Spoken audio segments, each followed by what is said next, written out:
만나서 반갑습니다. 네, 저는 소개받은 대로 연세대에서 지금 통합 6년차 학교 다닌 지 6년 정도 됐고요. 네, 이인웅이라고 합니다. 제가 전공하고 있는 것은 이제 사람의 행동을 인식하는 그런 연구를 제가 진행을 하고 있었는데요. 제가 올해 10월에 ICCB에서 발표를 했는데 그때 만났던 네이버 이활성님, 류한다님, 송민경님 덕분에 이 자리까지 와서 발표를 하게 되어서 참 감사하게 생각하고 있습니다. 제가 소개해드릴 내용은 일단 행동인식의 종류들이 좀 있는데 그것에 대해서 좀 간단하게 소개를 해드리고 그 중에서도 저는 스켈레톤으로 기반으로 행동인식을 하는 것에 대해서 처음에 이슈를 좀 소개해드리고 관련 연구들은 어떤 게 있었고 저는 그것과 어떻게 다르게 혹은 새롭게 더 의미 있게 했는지를 제 10월 ICCB 학회에서 발표된 내용을 중점적으로 해서 소개를 드리도록 하겠습니다. 그럼 본격적으로 시작을 하겠습니다. 네, 인트로인데요. 그 행동인식이라고 하시면은 저도 맨 처음에 생각했을 때는 그냥 영상에서 RGB 영상이 들어오면 행동을 인식하는 거를 기본적으로 생각하기가 쉽잖아요. 그래서 일단은 그런 관련된 것 먼저 한번 소개를 간단하게 드리려고 하는데요. 제가 오늘 소개해 드리려고 하는 것은 약간 딥러닝으로 약간 중점이 조금 맞춰져 있습니다. 초점이. 그래서 지금 제가 2014년도 립스 논문을 가져왔는데 이것은 딥러닝으로 행동인식이 시작된 어떤 그런 시초가 되는 그런 논문이라고 할 수 있는데요. 2012년도에 힌트랩에서 이미지 클래시피케이션 관련된 CNN 네트워크를 잘 설계를 해서 세계를 좀 놀래게 했잖아요. 근데 그 뒤에 2014년에 오브젝트 쪽에 RCNN이 발표가 되면서 오브젝트 디텍션 쪽은 또 접목이 잘 됐는데 행동인식 쪽은 그러면 뭐냐라고 하면 제가 생각했을 때는 이 2014년도 RGB에서는 이 논문인 것 같습니다. 그래서 그때 당시 투 스트림으로 CNN에 적용을 한 건데요. 기존에는 그냥 이미지 클래시피케이션에서는 이미지 한 장 가지고 CNN에 돌렸지만 행동인식은 템포럴한 비디오 데이터이고 그런 것들에 대한 인식을 해야 되기 때문에 저 싱글 프레임 어피어런스 자체를 보기보다도 옵티컬 플로우라는 걸 이용해서 이렇게 투 스트림으로 가는 형태를 딥러닝으로 하면 좋겠다라고 해서 딥러닝 쪽에서의 RGB 행동인식은 이것이 시초다라고 알고 계시면 되고 그리고 이게 계속 발전을 해오면서 현재 CBPR에서는 UCF 100일이나 HMDB 50일에서 이 정도 성능까지 끌어올려진 걸 볼 수 있는데요. 2014년도에 저 논문이 발표됐을 당시에는 사실 HMDB 핸드크래프티드 성능이 한 66% 정도가 최고 성능이었거든요. 근데 그때 당시에는 핸드크래프티드랑 비슷비슷한 정도였고요. 컴페어러블한 정도였는데 지금은 확실히 이 부분에서 오해를 보이고 있는데 중요한 정보는 행동인식은 대부분이 이 투 스트림으로 지금 진행이 되고 있다는 점 정도 제가 소개해드리고 가고요. 이거는 그러니까 제가 어려운 설명을 했는데 그런 거 다 있고 저 비디오에서 결국에는 어떤 행동을 했는지 맞추는 문제잖아요.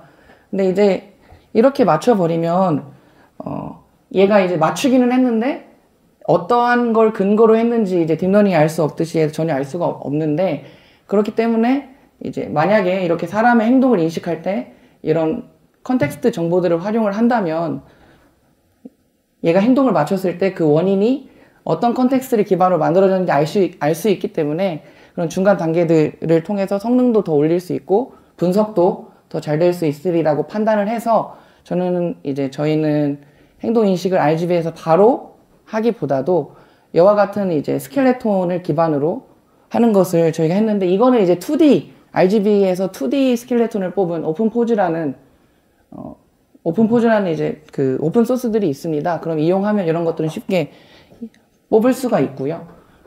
지금 상당히 나쁘지 않게 2D 포즈는 잘 뽑히고 있는 수준입니다. 세계 수준이. 그리고 이거는 3D 3D입니다. RGB에서 3D를 뽑은 건데, 이제 지금 저기 이렇게 그러니까 저기 왔다 갔다 하는 건 이제 좀 뎁스 정보가 없어서 그런 것 같고요. 네, 어찌됐든 이제 RGB에서 3D를 뽑게 되면 이제 행동이 2D에서 하는 것보다 3D가 정보가 더 많기 때문에 행동을 인식할 때 도움이 많이 됩니다. 근데 이제 RGB에서 했기 때문에 약간 튀임이 발생했는데, 이제 기존에 이제 키넥터와 같은 거는 RGB-D 기반으로 하기 때문에 이제 뎁스 데이터로 인해서 좀 더 앞에 것보다는 이제 정확하고요. 이 스켈레톤, 결국에 이 3D 스켈레톤을 가지고 행동을 인식하는 거를 제가 주력을 하고 있다는 걸 말씀드리려고 여기까지 이제 제가 소개를 해드렸습니다. 네, 그리고 이제 본격적으로 이제 제 연구에 관해서 설명을 드릴 건데요. 저는 이제 행동을 이제 RGB에서 바로 인식하는 게 아니라 스켈레톤이란 것이 이제 뽑아졌고 그런 전제 하에서 행동을 인식한다라는 걸 하고 있습니다. 그래서 스켈레톤이 가지고 있는 특성을 보시면은 기본적으로 좀 노이지합니다. 약간 이제 저기 뎁스가 좀 튀김이 좀 있기 때문에 저렇게 스켈레톤에서도 약간 불안정한 모습들이 있고요. 그리고 기본적으로 이제 스케일이 좀 다양합니다. 스케일이 다양한 거는 이제 키넥트 같은 거, 키넥트 같은 걸 보시면 막 팔 길이가 갑자기 길어지기도 하고 짧아지기도 하고, 혹은 이제 사람에 따라서 거리에 따라서 길이가 조금 변하기도 하고 하는 그런 좀 불안정성을 가지고 있습니다. 또 이제 카메라를 기반으로 하기 때문에 이와 같이 어떤 오리엔테이션에 의한 차이도 있을 수 있는데요. 뷰 2 같은 경우에는 XYZ가 이렇게 된 반면에 뷰 3 같은 경우에는 XYZ가 저렇게 됐기 때문에 같은 행동임에도 불구하고 둘의 이제 좌표값이 다를 수밖에 없잖아요. 축이 다르기 때문에. 이러한 것들이 이제 기본적으로 스켈레톤에서 이제 3D 스켈레톤에서 맞닥뜨릴 수 있는 기본적인 어떤 특성들이라고 문제일 수도 있고요. 볼 수 있겠습니다. 그리고 두 번째는 이제 행동 쪽에서 약간 템포럴적인 측면에서의 특징인데요. 지금 저는 문제를 들고 왔는데 여러 문제가 있을 수 있지만 그 중에서 한 2가지 정도로 요약을 했는데요. 이제 첫 번째 문제는 레이트 베리에이션인데, 레이트 베리에이션 같은 경우에는 지금 같은 행동, 똑같은 주먹질을 한번 했는데 이 주먹질을 5번 만에 하느냐 3번째 만에 하느냐에 따라서 이제 속도 차이가 있을 수 있잖아요. 그럼에도 불구하고 이거는 펀치로 같은 라벨링이 되어야 합니다. 그렇기 때문에 이런 어떤 스피드, 속도에 의한 차이가 있다는 점은 행동인식이 어렵게 하는 요소 중에 하나라고 볼 수가 있고요. 그리고 같은 이제 펀치라고 하더라도 이제 약간 사람마다 펀치가 조금씩 다를 수 있는 이런 인트라액션 베리에이션 문제들도 이제 잘 로부스트하게 처리할 수 있는 그런 모델을 설계하는 게 필요하다고 볼 수 있습니다. 제 그 논문의 개요인데요. 일단은 제가 말씀드렸다시피 저는 인풋으로 스켈레톤을 사용을 하고 있습니다. 근데 그 스켈레톤이 아까와 같이 좀 여러 가지 스케일적인 문제, 어떤 오리엔테이션적인 문제들이 있기 때문에 저렇게 첫 번째 좌표계의 변환을 통해서 데이터를 프리프로세싱을 저는 먼저 진행을 하였고요. 그리고 이제 그렇게 뽑아진 스켈레톤 데이터를 가지고 모션이라는 피처를 또 추가적으로 뽑아냈습니다. 그렇게 해서 이제 모션이 나오고 스켈레톤의 피처들이 이제 정리가 되면 이제 LSTM의 인풋으로 집어넣는데, 그때 이제 저와 같은 경우에는 이런 LSTM, 지금 저 박스 길이가 이제 비디오 액션 시퀀스의 총 길인데 그 중에서 이제 일부 행동들만을 집어넣어서 이렇게 서로 다른 행동 특성을 잡아내게끔 하는 다양한 LSTM 구성을 해서 그 각각의 그 길이의 행동 특성에 해당하는 이 4가지를 컨캐티네이션 한 후에 이걸 가지고 최종적으로 각각을 소프트맥스 클래시파이어에 집어넣게 되면 지금 여기 진하게 칠해진 부분이 결국에 각각의 모델들이 어디로 이제 매핑을 하고 있느냐를 의미하는데요. 이제 쇼텀 LSTM 같은 경우에는 이와 같은 특성인 반면에 롱텀 같은 경우에는 이제 이런 특성을 보이는데, 이러한 네 가지 특성을 저는 이제 간단하게 에버리징을 활용을 했는데, 에버리징을 해서 활용하게 되면 각각 이렇게 보완이 되면서 이제 저거를 종합적으로 서머리한 형태의 이 레이블을 최종적으로 액션 레이블로 선택을 하게 됩니다. 이게 저의 논문의 기본적인 개요이고요. 이제 본격적으로 조금씩 단계를 설명을 해드리겠습니다. 피처 레프레젠테이션에서는 이제 세 가지 종류로 제가 정리를 했습니다. 앱솔루트 스켈레톤 포지션이라는 건 이제 기존에 있는 용어는 아니고 제가 그냥 쓴 용어고, 이거는 이제 키넥트가 같은 어떤 카메라로부터 스켈레톤이 만약에 나왔다면 그거를 그냥 이용을 하는 겁니다. 어떠한 변화도 가하지 않고 그냥 이용을 하게 되면, 이거는 이제 말씀드렸다시피 하이 오리엔테이션과 로케이션의 어떤 변화들이 이제 같은 행동임에도 불구하고 있기 때문에 이제 딥러닝 네트워크가 부하가 너무 커집니다. 그렇기 때문에 사실 연구자들 중에서 이거를 바로 사용하는 사람은 아무도 거의 제가 못 봤습니다.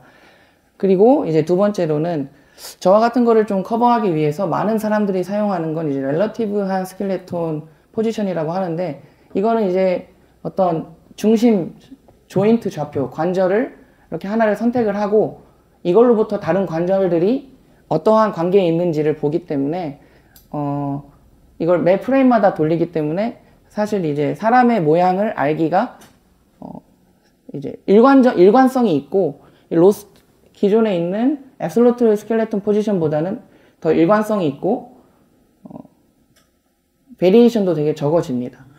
그래서 이거는 많은 연구자들이 사용하는 피처이기는 한데, 제가 이거를 이렇게 처음에는 사용을 했었는데요. 이거를 사용하다 보니까 문제가 있었습니다. 그 문제가 뭐냐면, 이제 점퍼와 같은 동작을 보시면은 이제 여기 중앙 좌표로부터 이제 머리까지 같은 경우는 제가 점프를 하더라도 변하지가 않죠.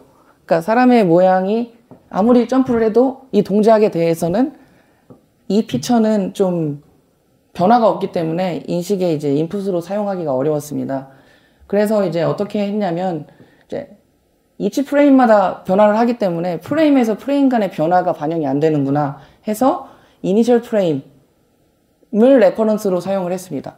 그렇게 되면 점프를 하게 되었을 때 이제 다음 프레임에서의 이 머리는 이전 프레임에 있던 것으로부터 측정이 되기 때문에 이와 같은 경우에는 점프 같은 것들이 이제 차이가 생기게 되죠.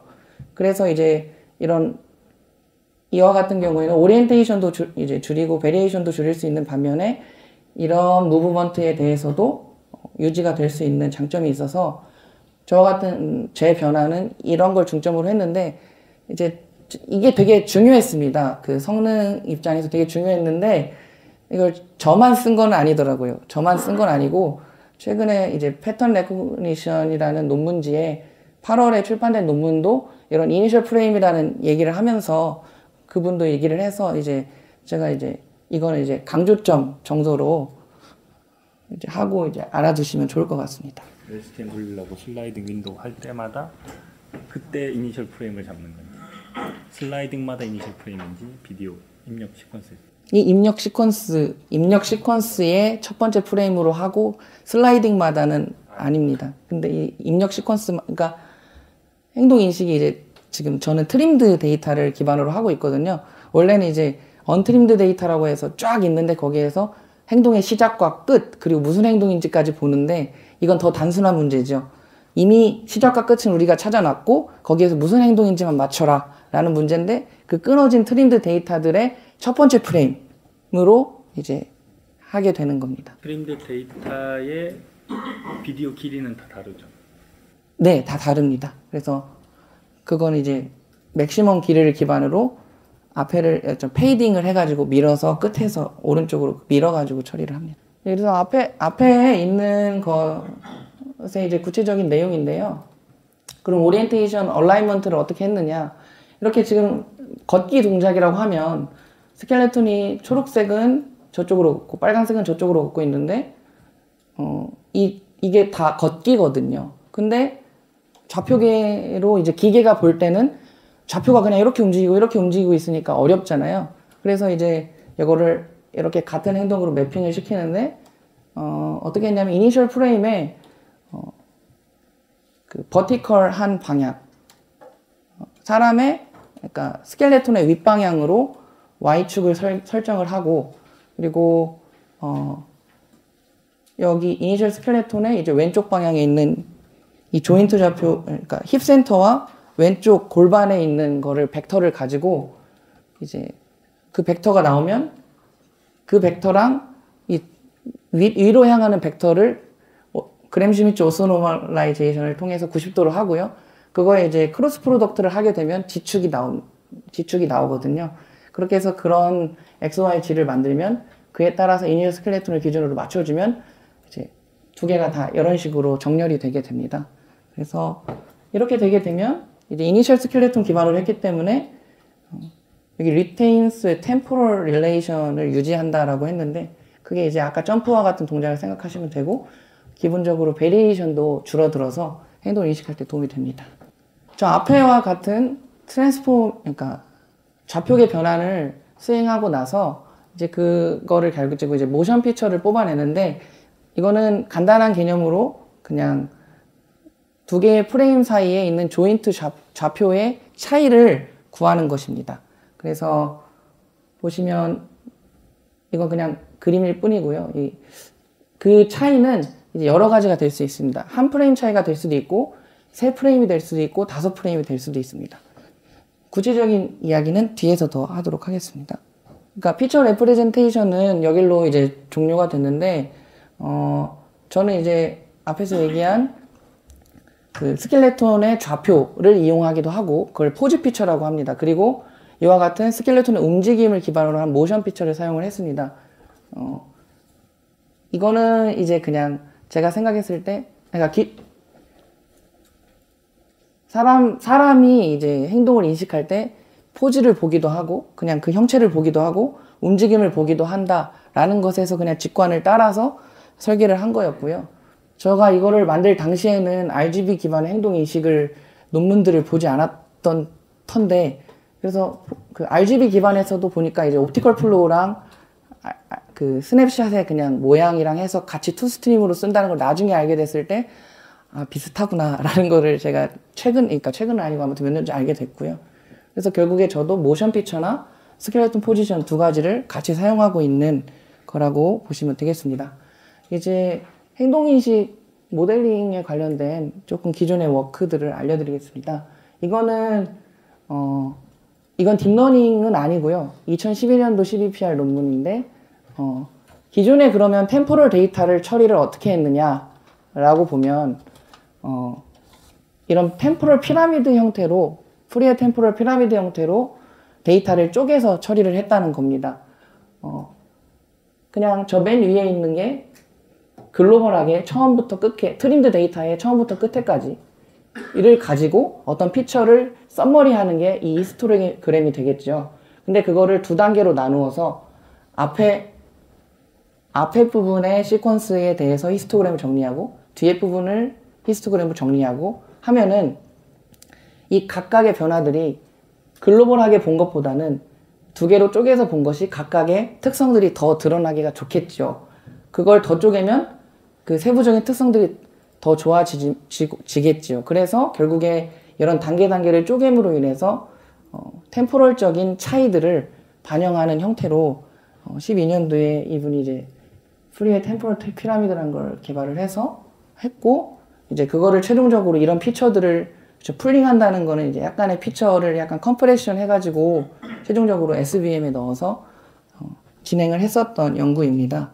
그래서 여기서 이제 소개해드리는 건 템포럴 데이터에 대한 처리를 이런 템포럴 피라미드 형태로 우리가 그 캡처링을 할 수 있다라는 부분을 소개해드리고요.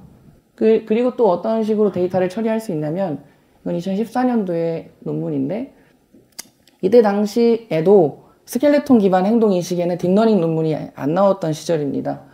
그래서 라이그룹이라는 것을 사용해서 스켈레톤을 표현을 했는데, 그거는 이제 매니폴드라는 걸 이용해서 피처를 이제 레프레젠테이션을 수학적으로 한 거고, 여기에서 이제 주목할 건 이제 다이나믹 타임 와핑이라고 해서 이거는 이제 아까 이제 레이트 베리에이션을 컨트롤하는 쪽에 가깝다고 보시면 됩니다.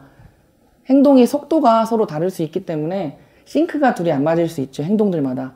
그런 싱크가 안 맞는 거를 이런 다이나믹 타임 와핑을 통해서 이제 아까 그 한 펀치에 5동작을 할지 3동작을 할지에 따라서 이거를 이제 특정한 샘플 개수로 해가지고 서로 이렇게 맞춰주는 형태로 해서 템포럴적인 미스얼라이먼트를 맞춰주는 그런 거를 여기서 수행을 했다고 볼 수 있고요. 그렇게 해서 여기는 이제 프리에 템포럴 피라미드, 라이 그룹, 그리고 다이나믹 타임 마핑, 그걸 최종적으로 SVM 클래시피케이션을 해서 수행을 했었습니다. 근데 이제 이 다이나믹 타임 마핑이 제가 생각했을 때 이제 딥러닝에서 적용이 어떤 식으로 되냐면 저는 이게 이제 풀링이라고 보거든요. 그러니까 뭐냐면 풀링을 하게 되면 이미지 클래시피케이션에서도 이제 그 이미지 사이즈가 줄어들면 큰 사이즈에서의 움직임이 작은 사이즈에서의 움직임은 작아지기 때문에 이렇게 그 고양이가 이쪽에 있더니 이쪽에 있더니 이쪽에 있더니 이렇게 작게 보면 별로 차이가 안 나는 것처럼 이 템포럴에서도 풀링을 하게 되면 이 시퀀스의 동작들이 차이가 컸던 것들이 풀링을 하게 되면 디멘전이 축소가 되기 때문에 그런 트랜슬레이션에 로부스트 해줄 수 있습니다. 그래서 이런 식으로 맞출 수도 있겠지만 그렇게 차원을 줄여가면서 요약을 하다 보면 자동적으로 타임 마핑과 비슷한 효과가 저는 있다고 생각을 했습니다. 그래서 제가 이해하고 있는 부분이고 이거는 이제 2015년 12PR에서 그 처음으로 그러니까 CNN이 이제 그 이미지 쪽에서의 이제 딥러닝이었다고 하면 사실 리커런트류의 LSTM이 리커런트류의 네트워크가 템포럴 데이터에 대한 처리로는 딥러닝으로 계속 소개가 되고 있는데 이제 그 리커런트류의 네트워크로 최초로 제가 보면 최초인 것 같습니다. 2015년 12PR에 처음으로 소개된 논문이고요. 이때 당시에 이 저자는 사실은 LSTM을 쓴 건 아니고, 그러니까 LSTM은 끝에서만 사용을 했고요. 이제 바이디렉셔널 리커런트 뉴럴 네트워크를 사용을 해서 이제 모델링을 했습니다. 근데 이제 이 저자는 이제 그러니까 LSTM이 아니죠. 리커런트류의 뉴럴 네트워크의 모델링을 할 때, 스트럭처, 그러니까 사람의 스트럭처, 조인트 스트럭처를, 그런 날리지를 딥러닝에 적용을 하고 싶었던 것 같습니다. 그래서 저렇게, 트렁크 부분과 팔, 다리를 아예 구분을 나눠서 각각의 바이디렉셔널 RNN으로 이렇게 한 다음에 팔이랑 트렁크를 이렇게 합치고 이거랑 이걸 합치고 이렇게 해서 몸통이랑 이런 걸 합치는 형태로 해가지고 단계로 LSTM이 한 번에 얘를 학습하게 되면 이 몸 전체에 대해서 이런 걸 나눠줬다라는 걸 인식을 할 수 없기 때문에 그걸 나눠줬다는 걸 강제로 학습을 시키기 위해서 저런 아이디어를 적용을 한 것 같은데요. 제가 2015년 12PR 학회를 견학하러 사실 갔었거든요. 이걸 보려고 한 건 아닌데 갔다가 이거를 봤는데 근데 저가 그때도 이거를 개발을 시작하려고 하고 있었는데 이제 그 스켈레톤을 가지고 이제 스켈레톤의 모양을 LSTM에다가 그러니까 리커런트류에다가 적용하는 것은 이분이 한 거고 이제 그거를 통해서 이분의 성능 향상에 좀 도움이 됐던 것 같습니다. 그리고 이거는 이제 그 다음 연도인데요. 이와 같은 경우에 LSTM은 기본적으로 템포럴적으로 적용을 한 게 전부였습니다. 물론 2D LSTM이 있기는 했지만 이와 같은 경우에는 지금 조인트적인 그 모양이랑 템포럴적인 특성이랑을 LSTM에 같이 학습하는 거를 목적으로 했습니다. 그래서 이게 지금 스켈레톤이고요. 이게 이 방향으로 가는 게 지금 템포럴인데 이 스켈레톤의 모양을 같이 넣기도 하고 템포럴적인 모양도 넣기로 해서 2디멘전으로 해가지고 배열을 만들어서 그런 LSTM에다 학습을 했기 때문에 스페이셜하고 템포럴한 피처를 조인트하게 LSTM에 넣었다는 점을 컨트리뷰션으로 해서 이제 3D 행동 인식을 했더니 이제 결과가 괜찮았다라는 논문이고요. 이게 이제 작년까지의 결과고, 자, 이제 제 거를 오기까지 좀 시간이 걸렸는데, 근데 기존의 그 네트워크들은 스트림드 데이터가 있으면 LSTM을 처음부터 끝까지 끊지 않고 다 전부 이용을 했습니다. 근데 저는 제가 이거를 생각한 그 동기는 LSTM이 아무리 포겟 게이트란 걸 가지고 있어도 자동으로 포겟 게이트가 완벽하게 저희가 원하는 만큼 끊어줄 수 없을 것이다 라는 게 저의 생각이었습니다. 그러니까 LSTM이 완벽하지 않다라는 걸 저는 믿었기 때문에 이렇게 이제 그러니까 뭐 중간에 구부러지거나 끊어지는 동작들 같은 경우에는 아까 템포럴 피라미드에서도 보셨다시피 여기까지만 딱 해주면 좋은데 얘네들까지 들어가게 되면 섞여버리잖아요. 그렇게 되는 것보다는 이렇게 끊어서 하는 것들도 필요할 것이다 라는 게 이제 저의 생각이었습니다. 그래서 이제 템포럴 슬라이딩 LSTM이라고 해서 이런 식으로 이제 좀 텀을 롱텀으로 한 텀만 사용할 게 아니라 쇼텀이나 미디엄 텀 같은 것들도 활용을 해서 적용을 하면 더 다양한 행동 특성을 모델링하는 데 도움이 될 것이다 하는 게 이제 메인 아이디어입니다. 그래서 이제 제가 조절할 수 있는 건 템포럴 스트라이드라고 해가지고 슬라이딩 윈도우를 어떻게 슬라이딩의 이 차이를 어느 정도로 할 것인지, 그리고 이 LSTM이 지금 4개로 되어 있는데 이 윈도우 사이즈라고 하거든요. 이거를 얼마만큼 받아들일지 조절하는 거, 뭐 그런 것들을 조절을 할 수가 있습니다. 그리고 이거는 앞에 이제 템포럴 슬라이딩 LSTM을 적용을 해서 제가 만든 이제 버전 1 앙상블인데요. 이와 같은 경우에는 모션 피처만을 사용을 했습니다. 포즈 피처는 아니고요. 그냥 차이 모션만 가지고 사용을 한 건데, MSR 데이터 기준으로는 이제 스트림드 데이터의 맥시멈 길이가 한 76프레임 정도 됩니다. 그러면 76프레임 정도 되는 거에서 이제 롱텀으로 한 3종류를 사용한 건데, 롱텀을 3개를 사용하고 쇼텀을 하나를 사용하고 미디엄텀을 2개를 사용했는데, 이렇게 설계한 이유는 롱텀에 의한 게 사실 성능이 가장 좋은 거였습니다. 그러니까 쇼텀이나 미디엄텀에 도움은 되지만 롱텀이 가장 그 도미넌트하게 성능에 영향을 줬기 때문에 롱텀을 제가 제일 많이 사용을 했었고요. 그리고 이제 이 롱텀이 3개인 이유는 이건 모션 피처의 차이입니다. 이거 같은 경우에는 한 프레임 차이의 모션 피처를 사용했고, 이건 5프레임 차이, 이건 10프레임 차이. 그렇게 해가지고 단타성으로 움직임과 조금 길게 움직임과 더 길게 움직이는 것의 특성을 다르게 피처를 해가지고 이제 롱텀으로 합쳐진 형태로 해서 사용을 했고, 이제 모션 피처를 다양하게 해야 사람이 봐도 이 차이를 여러 가지로 구분해서 보는 게 도움이 될 것 같아서 적용을 해봤더니 잘 돼서 그렇게 했었고요. 이제 미디엄텀 같은 경우에도 모션 피처를 2종류, 한 프레임 차이, 5프레임 차이. 저 같은 경우는 그냥 한 프레임 차이로 쇼텀을 사용을 했었습니다. 그래서 이건 어렵게 말씀을 드렸지만 총 6개의 TS LSTM이 사용됐고, 쇼텀은 하나, 미디엄텀은 2개, 롱텀은 3개. 그래서 이제 모션 피처는 그에 따라 같고요. 이와 같은 형태로 한 게 제가 제안한 모델의 첫 번째 모델입니다. 저 슬라이딩마다 네. 전부 다 새로 다 학습을 하는 거예요. 쇼션마다 다 새로 학습하는 거예요. 아, 파라미터가 각각 따로 존재하느냐를 말씀하시나요? 트레이닝된 걸 쓰는 거예요. 아, 아닙니다. 프리 트레이닝은 아닙니다. 처음부터. 예, 저는 이제 저희 연구에서는 프리 트레이닝은 하나도 없었고요. 다 이제 데이터셋마다 독립적으로 수행을 다 한 거고요.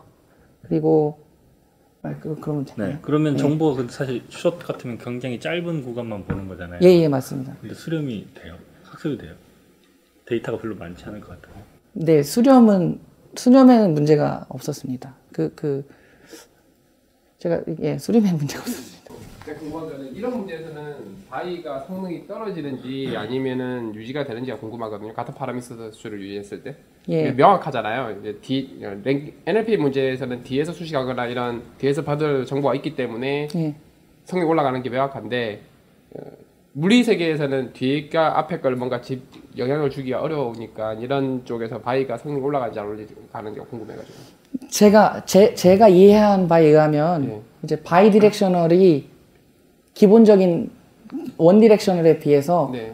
거의 대부분이 성능이 좋았거든요. 네. 그러니까 저도 바이디렉셔널 처음 봤을 때 납득이 안 갔으니 이런 걸 왜 만들었지? 했는데 근데 이제 저희는 이제 뒤에서 앞으로 보는 것에 대해서 사람들은 사실 필요가 없잖아요. 네. 그렇게 생각도 안 하고. 네. 근데 이제 기계 입장에서 제가 생각을 했을 때는 그 앞에서 뒤로 보는 거랑 뒤에서 앞으로 보는 게 이게 차이가 있으면 약간 좀 둘이가 보는 게 다를 수 있잖아요. 그게 이제 도움이 될 수 있다고 생각을 했거든요. 그래서 이제 바이디렉셔널이 제 경험에 의하면 원 디렉셔널보다는 좋은 경우가 많을 것 같거든요. 그래서 아마 사용을 하면은 더 좋아질 것 같긴 한데 복잡도가 그만큼 올라가게 되는 거고 그럴 것 같습니다. 그래서 사용을 아직은 해보지 않으셨다. 예, 사용을 해보진 않았습니다. 하지만 이제 나중에 실제 사용을 할 때 성능을 더 끌어올리고 싶으면 바이디렉션이 도움이 될 수 있을 거라고는 생각을 하고 있습니다. 인디펜던트하게. 웨이트는 이제 쉐어링 되지 않고요. 따로 독립적인 모델입니다. 네. 그리고 두 번째는 간단합니다. 포즈 피처를 추가한 겁니다. 그러니까 이제 한 텀이 더 생겼는데 앞에는 동일하고요. 이제 거기에 포즈 피처라고 하면 행동의 그러니까 조인트와 조인트의 어떤 차이가 아니라 그냥 조인트 그 자체의 그 좌표죠. 그래서 스켈레톤이 어떤 모양인지를 나타내는 피처가 포즈 피처이고 사람들은 주로 이거를 많이 사용을 했죠. 근데 이제 제가 이제 미디언 텀을 이제 이용을 했다고 했는데 이거는 제가 생각하는 이 포즈 피처는 뭐냐면 이렇게 끊어지는데 동작이 이렇게 되고 만약 이렇게 되는 게 있으면 이렇게 되는 거의 대표는 얘로 잡으면 되고 이렇게 되는 거의 대표는 이렇게 잡으면 되잖아요. 그러면 이제 그에 따라서 제가 이제 대표로 생각할 만한 걸 해서 약간 LSTM의 이 사이즈를 조절하는 건 딥러닝이긴 하지만 핸드크래프티드로 한 거죠. 사실은 사람의 이 생각을 봐서 행동이 구분을 이런 식으로 하면 좋겠다라고 해서 휴리스틱하게 경험적으로 제가 정한 게 이렇고요. 그래서 포즈 피처는 약간의 이제 그 각 행동들의 어떤 레퍼런스를 중간중간에 잡아주는 형태다라고 생각을 했습니다. 그래서 포즈 피처를 추가로 한 게 이제 버전 2의 메인 차이고요. 그 두 가지가 이제 결론적으로 한 그림이 나타냈는데, 이제 앞에 6개는 모션 피처로 다 들어가게 되고, 뒤에 하나는 포즈 피처로 들어가게 되고, 이제 여기서 템포럴 슬라이딩의 각각의 개수로 나눈 거를 컨캣을 해서 그 템포럴 축으로 이제 풀링을 하게 되는데, 약간 이제 포즈 피처에서는 민프를 사용했고 모션 피처에서는 썸프를 사용을 했습니다. 이제 결론적으로는 모션 피처는 썸프일 때 성능이 좋았고 포즈는 민일 때 성능이 좋았습니다. 그래서 결론적으로는 그렇게 사용을 했는데 명확하게 원인 규명에 대해서는 아직 저도 약간의 그러니까 완벽하게 되진 않아서 의미적으로는 어떻게 뭐 됐다라고 제가 말을 붙일 수 있긴 하지만 결론적으로 이제 실험에 의해서 나왔던 선택이었습니다.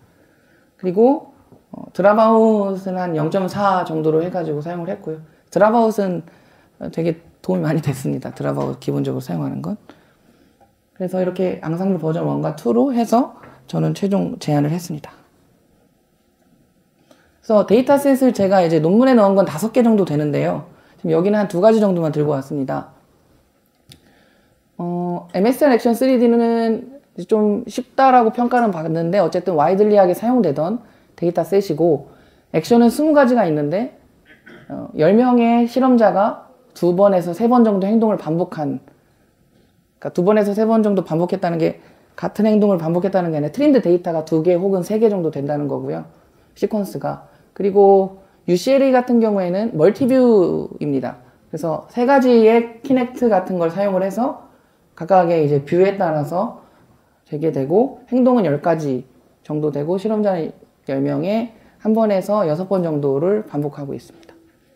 그리고 제가 이제 이따가 실험에서 HCC나 SMF라고 하는 건 HCC는 아까 설명드렸던 그 좌표계 변환을 오리엔테이션의 얼라이먼트를 맞춘 실험이고요.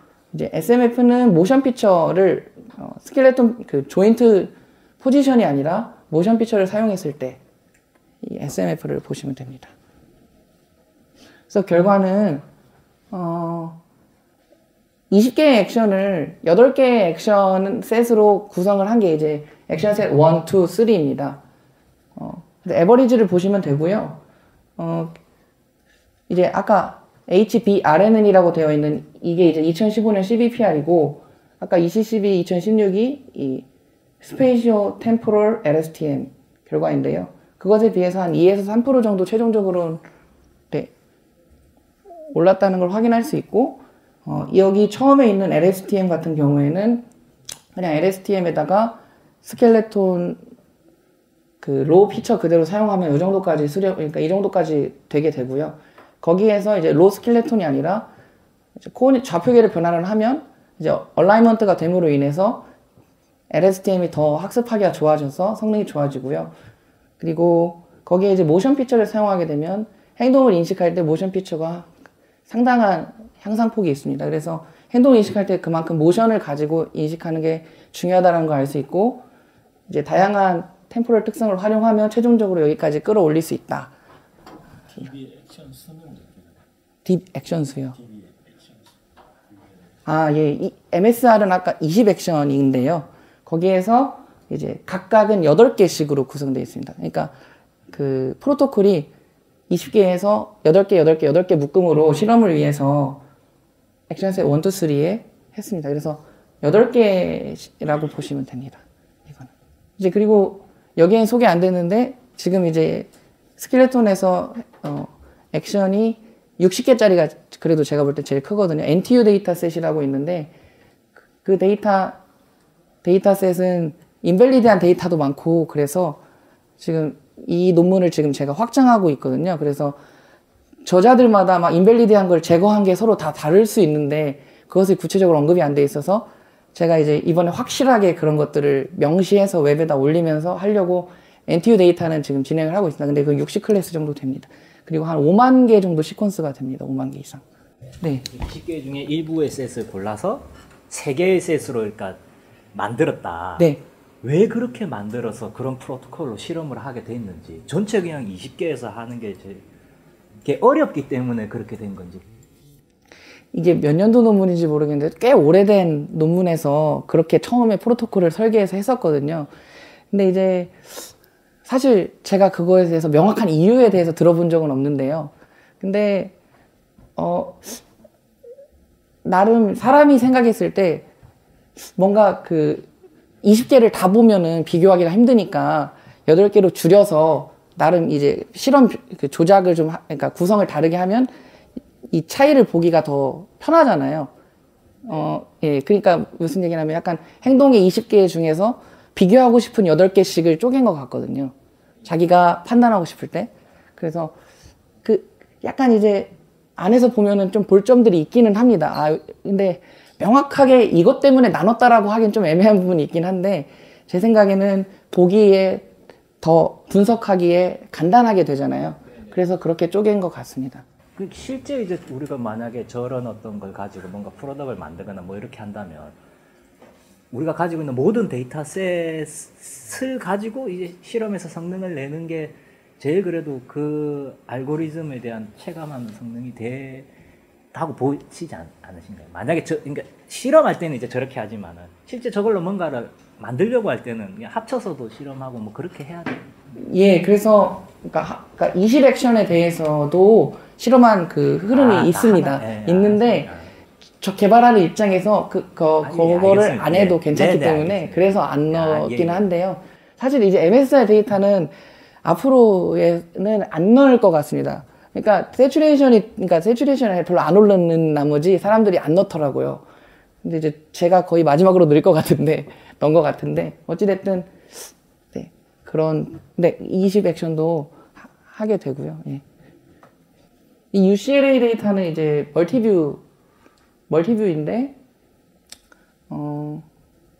멀티뷰 환경에서도 지금 이 Enhanced Skeleton Visualization은 CNN 기반으로 스켈레톤 행동 인식을 했거든요. 그러니까 논문을 자세히는 안 읽었지만 스켈레톤이 시퀀스로 이렇게 있을 때 걔를 나름의 어떤 본인들이 생각했을 때 CNN의 이제 순서, 이미지잖아요. CNN은 그 순서를 스켈레톤을 이렇게 맞춰가지고 그쪽으로 해서 이제 CNN에 있는 프리트레인드 모델 있잖아요. 성능 좋은 그 프리트레인드 모델을 가져오고 그것을 여기다가 파인 튜닝 해가지고 하기도 하고 해서 약간 이제 기존에 있는 CNN 데이터, CNN 모델이나 그런 것들을 잘 활용해서 이렇게 오는 사례도 있긴 한데 지금 이 성능은 이제 말 그대로 데이터 신세시스, 그러니까 데이터 어그멘테이션을 안 한 결과거든요. 저도 이번에 데이터 어그멘테이션 안 했기 때문에 그 결과로 비교하면 이렇고 이 논문의 데이터 어그멘테이션과 그리고 프리트레인드를 다 포함해서 하게 되면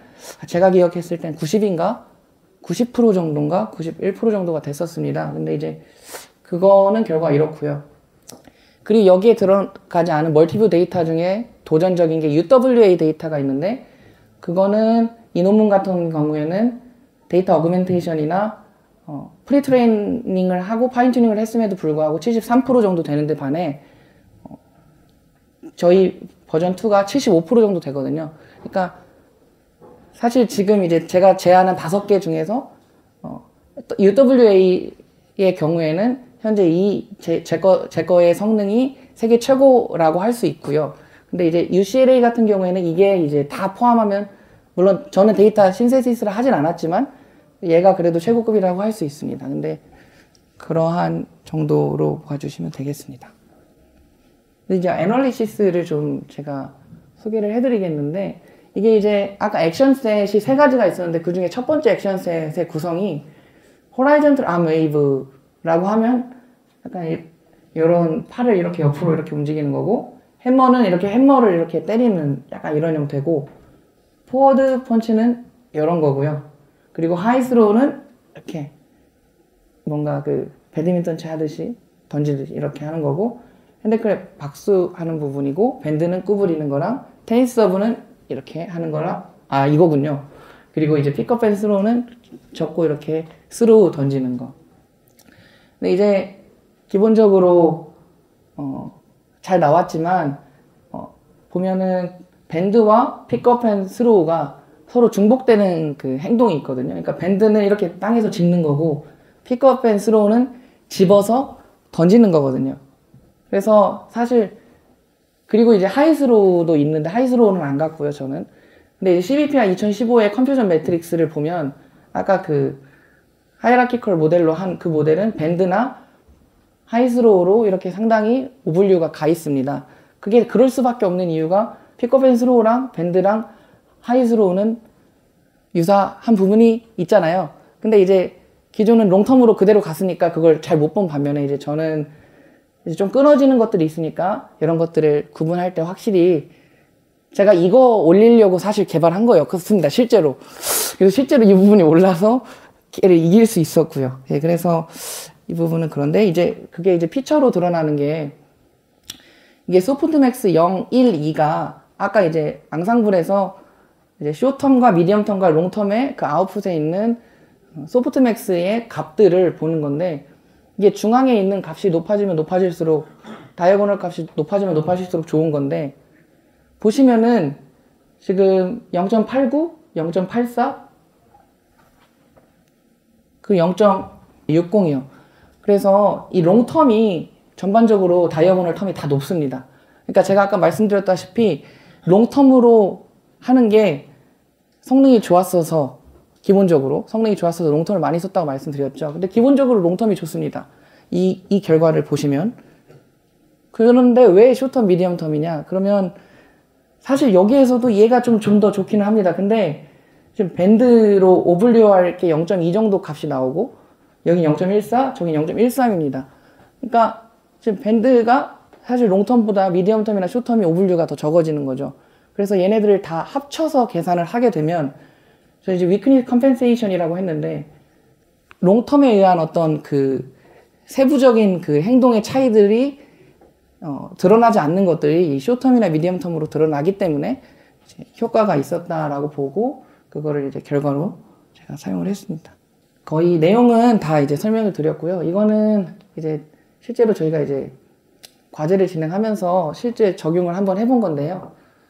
이와 같은 경우는 이제 키넥트로 RGBD를 뽑은 거에서 아까 오픈포즈의 2D 스켈레톤을 뽑으면 그게 이제 RGB에서 이제 나오잖아요. 그럼 그거를 뎁스 데이터를 가져온 겁니다.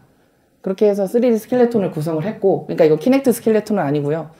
기존의 스테이트 오브 디 아트의 스켈레톤을 가지고 뽑은 3D 스켈레톤에 이제 트림드 데이터를 행동 인식을 해서 각각을 이제 붙여서 동영상으로 만든 겁니다.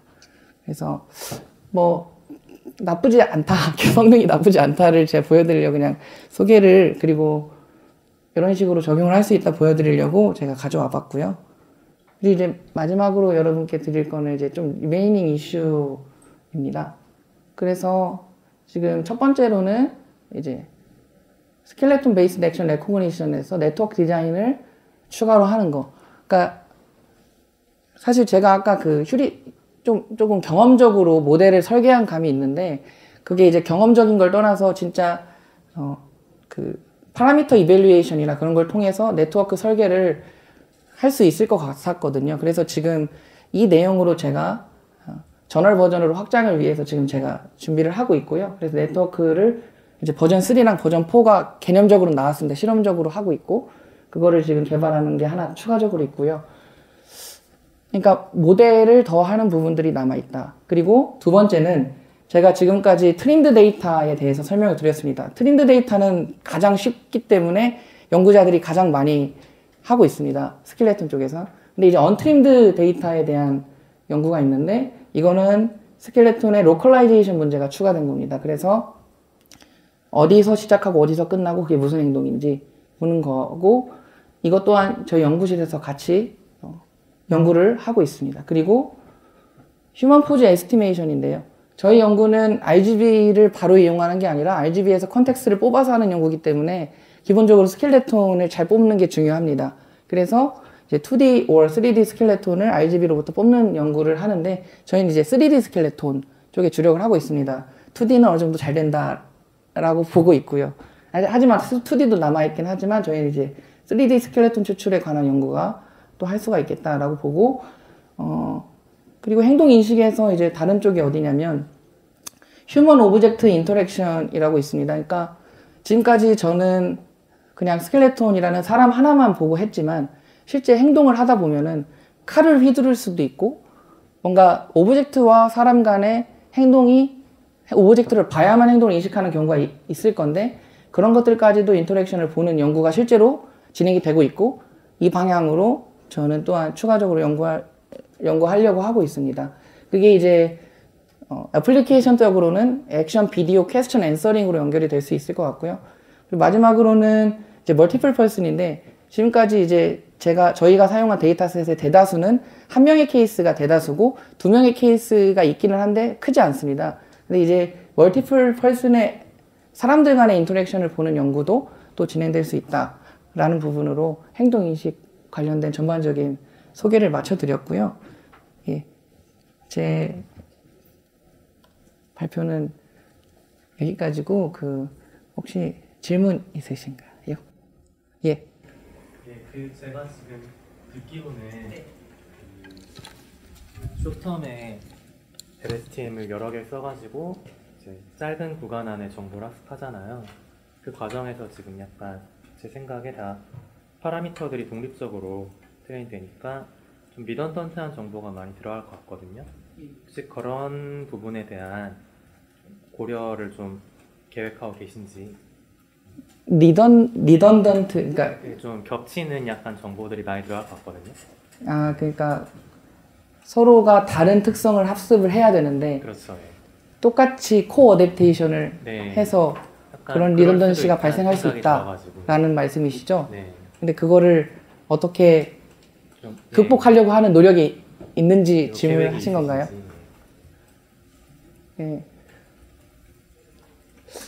그러니까 지금 제가 이제 버전 3랑 버전 4를 만들 때는 이제 각각의 이제 학습한 것에 대한 어떤 컨퓨전 매트릭스나 소프트맥스 값들을 확인을 해 가면서 최대한 그런 것들을 줄이려고 하는 좀 분석을 하려고는 하고 있습니다. 하지만 그게 좀 한계는 있을 수 있을 것 같아요. 그래서 그 부분에 대한 명확한 거는 아직은 이제 나온 결과는 없고요. 근데 이제 필요하다고 생각은 합니다.